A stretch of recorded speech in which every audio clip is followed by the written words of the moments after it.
Muito bom dia ou boa tarde a todas e a todos. O meu nome é Susana Sardinha Monteiro, falo-vos de Leiria, Portugal, e uma primeira palavra é dirigida à organização do 4º Congresso Internacional de Direito, Governança e Inovação.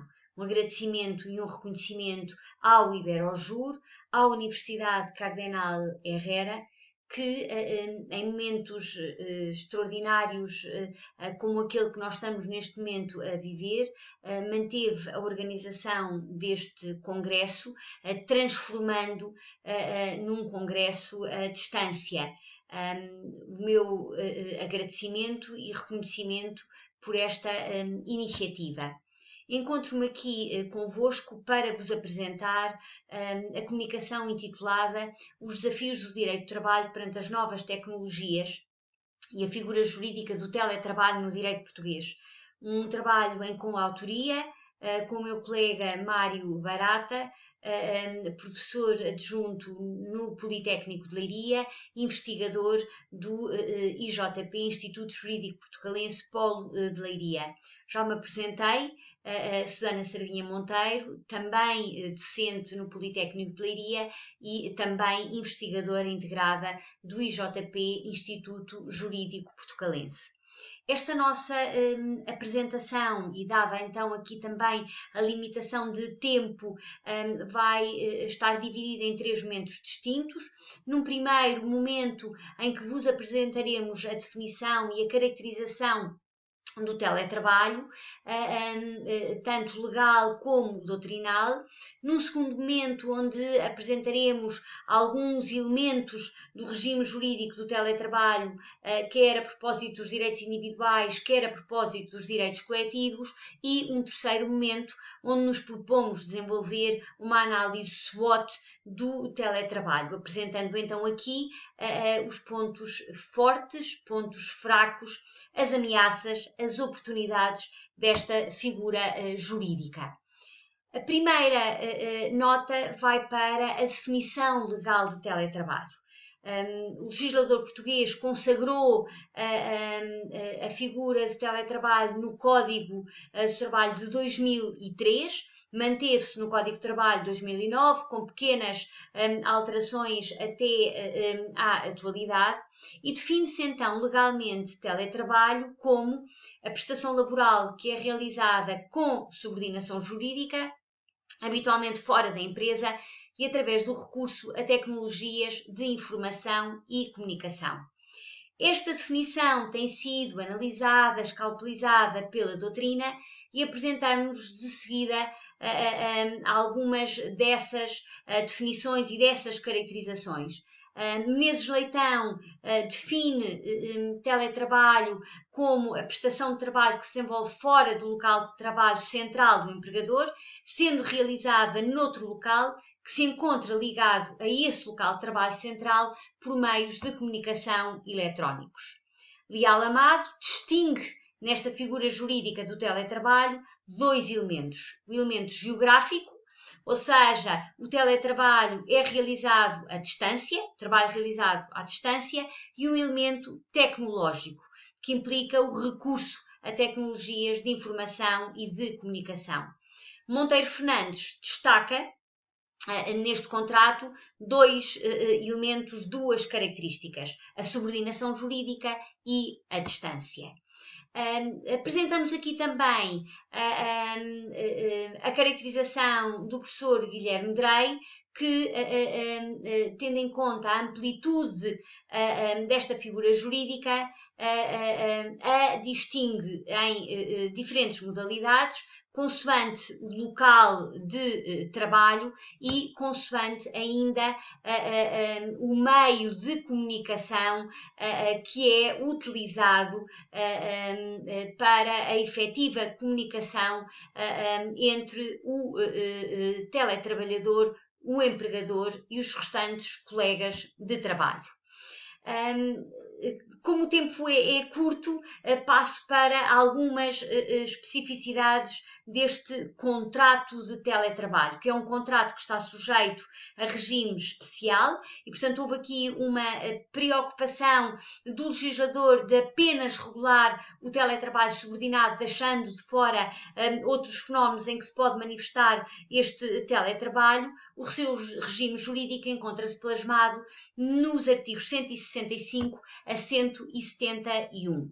Importa, desde logo, começar por fazer aqui uma caracterização quanto ao trabalhador entre duas situações distintas: teletrabalho interno e teletrabalho externo. Qual é que é a diferença? O teletrabalho interno decorre quando o trabalhador, inicialmente contratado no regime comum, passa num determinado momento a exercer a sua atividade em regime de teletrabalho, e o teletrabalho externo surge nas situações em que, ab início, o trabalhador é contratado para exercer a sua atividade segundo este regime especial. E o legislador consagrou regras, regime diferente para estas duas situações. O contrato de teletrabalho é um negócio jurídico formal que está sujeito à forma escrita, com alguns elementos obrigatórios, e que importa precisar aqui que esta forma escrita é exigida apenas para prova da estipulação do regime de teletrabalho. O legislador consagrou ainda um princípio de igualdade de tratamento entre o teletrabalhador e os demais trabalhadores, nomeadamente em termos de formação, promoção ou carreira profissional, limite do período normal de trabalho, não obstante a consagração de algumas regras específicas aplicáveis ao regime de teletrabalho, nomeadamente em termos de formação profissional, em termos de propriedade dos instrumentos de trabalho, que são, presume-se, da propriedade da entidade patronal, que tem que suportar, desde logo, os custos a eles inerentes. Mas o legislador consagrou também alguns direitos coletivos, consagrados no artigo 171 do Código de Trabalho. Nesta análise SWOT, e a propósito dos pontos fortes, vamos apresentar um elenco dividindo aqui três sujeitos. Desde logo, o trabalhador, a perspectiva do trabalhador, a perspectiva do empregador e a perspectiva da sociedade em geral.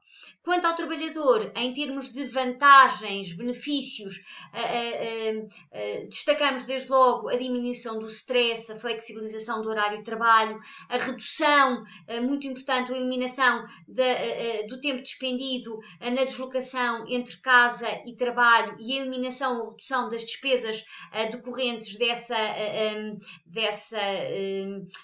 deslocação.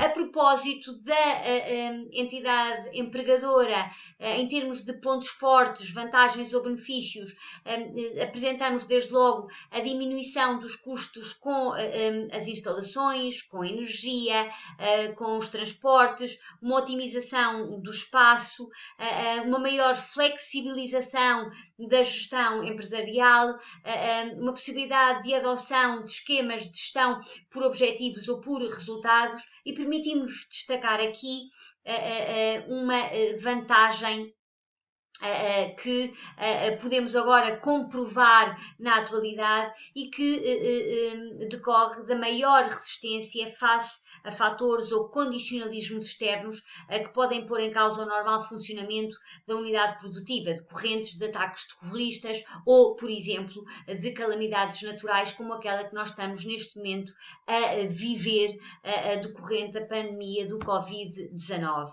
Mas estes pontos fortes, estas vantagens, também podem ser apresentadas e elencadas na perspectiva da sociedade. E aqui permite-me, desde logo, destacar a redução dos níveis de poluição atmosférica, a diminuição do tráfego urbano e ainda a criação de novos empregos, designadamente para trabalhadores mais vulneráveis, nomeadamente aqueles trabalhadores portadores de deficiência física.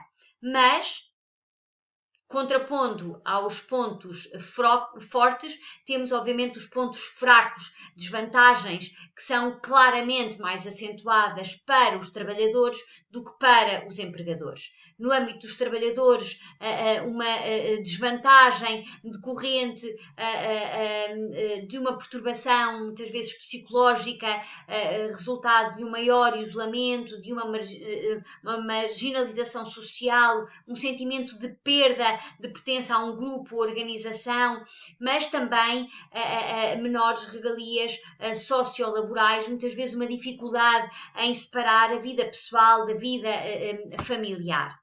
Do cruzamento entre estes pontos fortes e estes pontos fracos, apresentamos aqui um conjunto de oportunidades.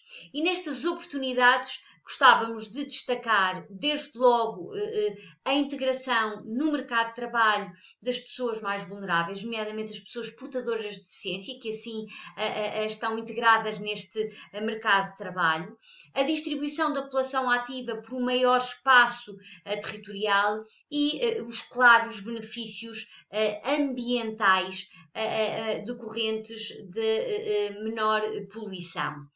Em termos de ameaças, destacamos desde logo uma mão de obra mais precária, por vezes, menos consciencializada e informada dos seus direitos e dos seus deveres, uma maior dificuldade pelas entidades inspectivas para fiscalizar o cumprimento das regras, nomeadamente do período normal de trabalho, e, obviamente, os prejuízos para a saúde mental dos teletrabalhadores corrente da situação de isolamento, como já referimos antes.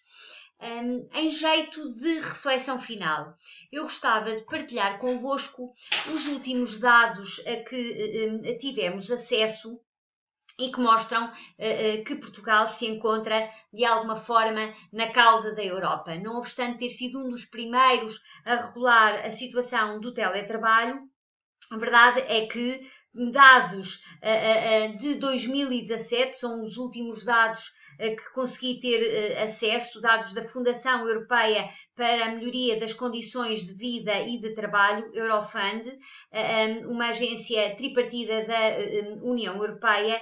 Dos dados, então, como vos dizia, que tive acesso, só 11% dos trabalhadores realizavam a sua atividade em regime de teletrabalho. Destes, só 2% o faziam a título permanente.